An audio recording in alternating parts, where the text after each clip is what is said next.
शुरू एवरीवन, आप सबका एक बार फिर से वेलकम है biblical truth seekers Hindi YouTube channel में। जैसा कि आपने देखा कि लिखा हुआ है कि क्या बाइबल में दो अलग खुदा हैं? अगर खुदा एक तो दो अलग नियम क्यों?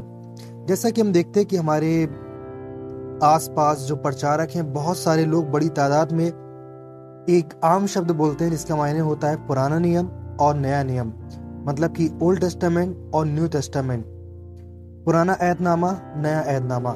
तो यहाँ पर हम देखते हैं कि वो इस तरीके से बताते हैं कि नया ऐतनामा जो है वो पुराने ऐतनामे से बिल्कुल अलग है। पुराना ऐतनामा जो है अब उन लोगों के ऊपर अप्लाई नहीं करता है जो लोग मसीह को स्वीकार कर चुके हैं। ये एक बहुत बड़ा सब्जेक्ट है प्रियो, और इस पूरे सब्जेक्ट को समझने के लिए मुझे कम से कम 7 से 10 वीडियो बनाने पड़ेंगे। ये मेरा पहला वीडियो है जिसमें हम देखेंगे कि क्या खुदा जो कि एक खुदा है, क्या हमारा रब जो है वो दो अलग कौमों के लिए या दो अलग तरह के लोगों के लिए क्या दो अलग अलग कानून देता है। उनके कानून अलग है, इनके कानून अलग है, इनके ऊपर ये कानून नहीं लागू होता है, इनके ऊपर ये कानून नहीं लागू होगा भी कभी फ्यूचर में। ऐसे तमाम विषय जो हैं इसको हम समझेंगे, जानेंगे। हम बाइबल में से ही देखेंगे और जो मसीह ने बताया है उसके अनुसार देखेंगे कि उन्होंने क्या बताया है। उसके साथ साथ ओल्ड टेस्टामेंट जो है वो किस तरीके से न्यू टेस्टामेंट में उसकी परछाई दिखाई पड़ती है।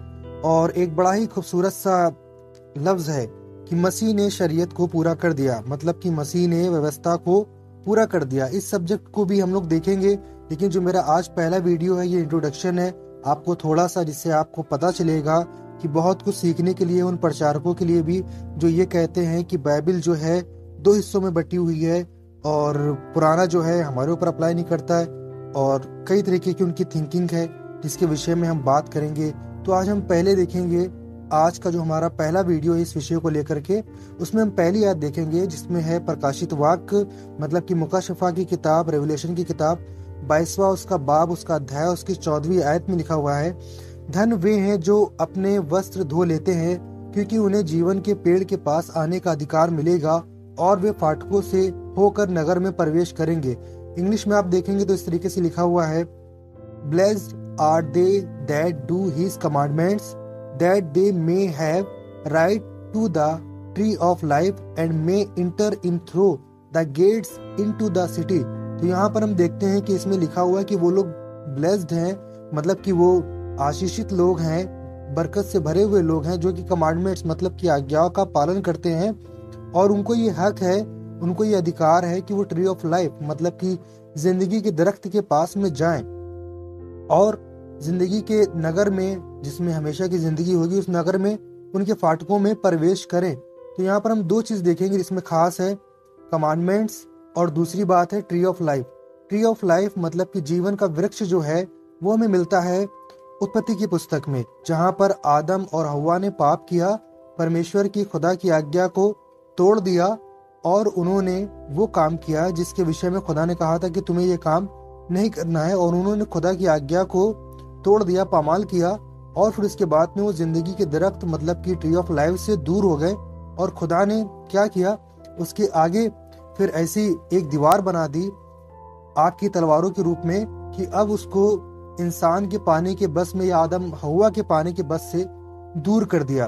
तो ये विषय जो है आज्ञाएं और जीवन का वृक्ष, ये आता है उत्पत्ति की पुस्तक में, जो कि पुराने नियम के, जिसके विषय में क्रिश्चियन कहते हैं पुराने नियम की पुस्तक में से एक है। लेकिन यहाँ पर आप देखेंगे कि जो वहां पर लिखा हुआ है आज्ञाओं के विषय में, और यहाँ पर जो है जीवन के वृक्ष के विषय में, वो हमें मिलता है प्रकाशित वाक्य में, जिसका होना अभी आगे बाकी है। और फिर हम देखते हैं व्यवस्था विवरण 6 की दूसरी आयत में लिखा है, और तू और तेरा बेटा और तेरा पोता याहवे का भय मानता हुए उसकी उन सब विधियों और आज्ञाओं पर जो मैं तुझे सुनाता हूँ अपने जीवन भर चलते रहे, जिससे तू बहुत दिन तक बना रहे। तो परमेश्वर ने जब अपनी कौम को, जिसे उसने चुना, जिसे हम बनी इसराइल कह सकते हैं, इसमें याकूब के 12 पुत्र हैं, उनको ये आज्ञाएं दी, उनको ये विधि दी कि तुम इस पे जीवन भर चलते रहना, मतलब कि जब तक तुम्हारी कौम है, जब तक तुम्हारे लोग हैं, तब तक तुम्हें इन आज्ञाओं का पालन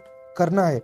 लेकिन यहाँ पर क्रिश्चियन भाई हमारे कहते हैं कि वो जो आज्ञाएं थी वो तो फिलहाल खत्म हो गई हैं और अब क्रिश्चियनों पे वो लागू नहीं होती। तो मैं उनसे ये सवाल करना चाहता हूँ कि जो लोग जो उस वक्त में इसराइली थे, जो मसीह पे विश्वास लेकर के आए थे, तो क्या जैसा खुदा ने कहा था कि आज्ञाएं जो है हमेशा तक तुम्हें माननी है, आज्ञाओं पर जिंदगी भर तुम्हें चलना है, वो आज्ञाएं मसीह में समाप्त हो गई, तो परमेश्वर की ये वाचा और ये अल्फाज किस काम के रह गए? क्या आप खुदा के कलाम को गलत ठहरा रहे हैं? क्योंकि विश्वास लाने वाले तो इसराइली भी थे। आज आप एक या दो या कुछ पीढ़ी से आप विश्वास में आए, लेकिन इसराइली तो 1000 पीढ़ी से विश्वास में है, बहुत सारे, और बहुत सारे नहीं भी हैं। लेकिन इसका मतलब ये नहीं कि कोई एक भी ऐसा इसराइली नहीं था जिसने मसीह पे विश्वास नहीं किया था। मसीह पे विश्वास करने वाले पहले जो लोग थे वो तो सारे के सारे यहूदी और इसराइली लोग थे, वो कोई जेंटाइल्स नहीं थे। उनके चेले भी, 12 शागिर्द भी उनके यहूदी थे। उसके बाद में जिन लोगों ने बपतिस्मा लिया पवित्र आत्मा का, वो भी सारे के सारे यहूदी लोग थे। तो पहले जो ईमानदार थे वो तो सारे के सारे यहूदी थे। तो खुदा ने जो कहा है कि ये एवरलास्टिंग है, तुम्हारे लिए हमेशा की है, तो फिर यहाँ पर आप लोग खुदा को गलत ठहरा रहे हैं। तो आप लोगों को ज्यादा अध्ययन की, ज्यादा स्टडी की जरूरत है कि आप लोग पढ़ें, ताकि आप लोग खुदा के कलाम को गलत तरीके से पेश ना करें। दूसरी कौम के लोग जो है आपके ऊपर उंगलियां उठाएंगे और वो आप लोगों को जलील करते हैं, इसलिए क्योंकि आप लोगों ने अच्छी तरीके से स्टडी नहीं की है कलाम की। अगर आपने स्टडी करी होती तो कलाम को आप 2 सूरतों में ना बांटते, जिसे एक पेज में आपने लिखा हुआ है नया नियम और पीछे वाले पेज में लिखा है पुराना नियम। अब क्रिश्चियन जैसा कि कहते हैं कि अब तो ये हमारे ऊपर लागू नहीं होता है, और अन्य जातियां जो है वो, उनके ऊपर व्यवस्था की जो आज्ञा है वो लागू नहीं होती हैं, हम व्यवस्था के अंतर्गत नहीं है, उसके बाहर हो गए हैं। ये एक बड़ा विषय है, लेकिन फिर भी मैं आप लोगों को थोड़ा सा ताकीद करना चाहता हूँ, थोड़ी सी हिदायत देना चाहता हूँ कलाम से। जब आप पढ़ेंगे यशायाह नबी की किताब 24 अध्याय उसकी 3री आयत में, उसमें लिखा है, पृथ्वी शून्य और सत्यानाश हो जाएगी क्योंकि यावे ही ने या कहा है। तो ध्यान रखिए, यहाँ पर पृथ्वी के शून्य और सत्यानाश मतलब कि उसकी बर्बादी की बात हो रही है। और 5वीं आयत में इसमें लिखा हुआ है, पृथ्वी अपने रहने वालों के कारण अशुद्ध हो गई है। मतलब कि पृथ्वी में रहने वाले सारी कौम के लोग होते हैं, उसमें सिर्फ यहूदी और इसराइली नहीं होते। और यहाँ पर आगे लिखा हुआ है, क्योंकि उन्होंने व्यवस्था का उल्लंघन किया और विधि को पलट डाला और सनातन वाचा को तोड़ दिया है। तो यहाँ पर आप देखेंगे पृथ्वी के रहने वाले लोग जो है, उनके कारण पृथ्वी, जमीन जो है अशुद्ध हो गई है, क्योंकि उन्होंने व्यवस्था का उल्लंघन किया है। व्यवस्था के उल्लंघन में पृथ्वी के रहने वाले सभी लोग आते हैं, चाहे वो यहूदी हो, चाहे वो गैर यहूदी हो, यूनानी हो, हिंदुस्तानी हो, या किसी भी मुल्क का रहने वाला हो, वो इस जमीन पे जो भी रहता है वो व्यवस्था के अंतर्गत आता है, और व्यवस्था उनके कारण अशुद्ध हुई है। और ऐसा वक्त आएगा, ये आखिरत की बात हो रही है, जब आखिरी जमाने की बात होगी। आगे में क्या कहता है खुदा 6वीं आयत में, कहता है, इस कारण पृथ्वी को शाप ग्रसेगा। किसी एक खास कौम को नहीं बोला है, जिसमें से यहूदी हो या फिर क्रिश्चियंस हो या तमाम किसी और मजहब के लोग हो, सारी दुनिया की बात हो रही है। कहते हैं, और उसमें रहने वाले दोषी ठहरेंगे। मतलब कि जो जमीन पर रहने वाले दोषी ठहरेंगे। तो किसके अनुसार दोषी ठहरेंगे? ये परमेश्वर की व्यवस्था के अनुसार। मैं आगे आपको बताता हूँ कि आगे और भी खुदा ने क्या क्या बातें बताई हैं। और कहता है, और इसी कारण पृथ्वी के निवासी भस्म होंगे और थोड़े ही मनुष्य रह जाएंगे। थोड़े से मनुष्य रह जाएंगे इस दुनिया में, आखिरत में बात हो रही है। पृथ्वी के निवासी भस्म होंगे।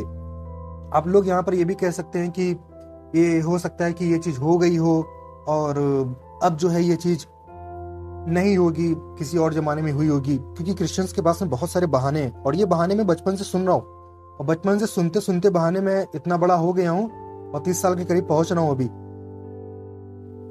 और मैंने देखा है कि कुछ पास्टर्स हैं जो मेरी शान में बहुत सारे कसीदे पढ़ते हैं, जो ये कहते हैं कि वो ये चीज नहीं मानता है, वो ये चीज नहीं मानता है। फिलहाल ये चीज आप मान लीजिए, इसमें लिखा हुआ है यशायाह 24 उसकी 23वीं आयत में, इसमें लिखा है, तब चंद्रमा संकुचित हो जाएगा और सूर्य लज्जित होगा, क्योंकि सेनाओं का यावे सिय्योन पर्वत पर और यरूशलेम में अपनी प्रजा के पुरनियों के सामने प्रताप के साथ राज करेगा। अभी तक परमेश्वर का राज नहीं आया है, और मसीह ने यही सिखाया है कि तुम इस तरीके से दुआ करा करो कि हमारे बाप तू जो आसमान पे है, तेरा नाम पाक माना जाए, तेरी बादशाहत आए। तो उसकी बादशाहत की आने की बात हो रही है, और खुदा की बादशाहत अभी तक नहीं आई है। अभी सूर्य लज्जित होना बाकी है अभी, और प्रजा के साथ में और खुदा का अपनी कौम के साथ में अभी इस दुनिया पर राज करना, उसकी हुकूमत होना, उसकी बादशाही होना अभी बाकी है, और सारी पृथ्वी ये देखेगी। अभी तक ऐसा नहीं हुआ कि खुदा की बादशाही को सारी दुनिया ने देखा हो और उसको तस्लीम किया हो। अभी भी तमाम लोग तमाम फिरकों में बसे हुए, बटे हुए हैं, और तमाम उनकी अलग अलग डिफरेंट आइडियोलॉजी है, डॉक्ट्रिन्स हैं, वगैरह वगैरह। तो यहाँ पर आप देखते हैं कि एक वक्त ऐसा आएगा कि सारी दुनिया को ताड़ना मिलेगी, सारी दुनिया के ऊपर एक हंटर चलेगा परमेश्वर का, और उसमें थोड़े से लोग बचेंगे। थोड़े से लोग वो बचेंगे जो खुदा की व्यवस्था का उल्लंघन नहीं करते हैं, जो खुदा के बनाए हुए नियमों के मुताबिक चलते हैं। तो व्यवस्था लफ्ज आया है, इस बात को ध्यान रखिएगा। और सनातन वाचा का भी जिक्र आया है, इसे खास तौर पर अपने दिमाग में बसा लीजिए। सनातन वाचा खुदा ने कहा है, और सनातन वाचा क्या है इसको आप तर्क नहीं कर सकते हैं। फिर इसके बाद में मैं आपको एक कड़ी बताता हूँ। व्यवस्था विवरण जब आप पढ़ेंगे 31 अध्याय उसकी 26 आयत में लिखा है कि व्यवस्था की इस पुस्तक को लेकर अपने परमेश्वर यहोवा की वाचा के संदूक के पास रख दो कि यह वहां तुझ पर साक्षी देती रहे। तो यहाँ पर आप देखेंगे परमेश्वर की व्यवस्था की पुस्तक जो है वो रखी हुई है वाचा के संदूक के पास में, जो उस वक्त में पृथ्वी में था जो संदूक, और जो गवाही देता था परमेश्वर की। और व्यवस्था जो है जिसे हम तोरा बोलते हैं, तोरेत बोलते हैं, वो उसकी साक्षी देती है उन लोगों के ऊपर। लेकिन अब जब आप देखेंगे प्रकाशित 11 अध्याय और उसकी 19वीं आयत में, तो वहां पर लिखा हुआ है, और परमेश्वर का जो मंदिर स्वर्ग में है वह खोला गया, उसके मंदिर में उसकी वाचा का संदूक दिखाई दिया, और बिजलियां और शब्द और गर्जन और भूईढोल हुए और बड़े बड़े ओले पड़े। तो जब परमेश्वर का मंदिर जो स्वर्ग में है खोला गया, वाचा के संदूक की बात हो रही है, और वहां पर साक्षी की जो पुस्तक है जो साक्षी दे रही है वह है व्यवस्था, जिसे हम तोरा कहते हैं, जिसे हम व्यवस्था विवरण कहते हैं, या व्यवस्था कहते हैं, या बाइबल की 5 पहली किताबें कहते हैं। वो वहां पर है जो कि गवाही दे रही है। तो इसको गौर करिए, अपनी दुनिया में मस्त ना रहिए, थोड़ा सा ध्यान कीजिए, अभी बहुत कुछ बाकी है। और दर्शकों, मैं आपसे ये कहना चाहूंगा, जो भी मेरे वीडियो को सुन रहे हैं, मैं आपको ये बताना चाहता हूं कि इसके ऊपर मैं 7 से 8 वीडियो बनाऊंगा। जितने भी क्रिश्चियंस के क्लेम है कि हमें अब व्यवस्था से आजादी मिल चुकी है, व्यवस्था का हम पे तो काखा गा या अलेफ और बेत नहीं लागू होता है, उनको मैं जवाब दूंगा अपने वीडियो के माध्यम से। मेरे वीडियो को देखते रहिए। आप सबका शुक्रिया, आप सबको शलोम।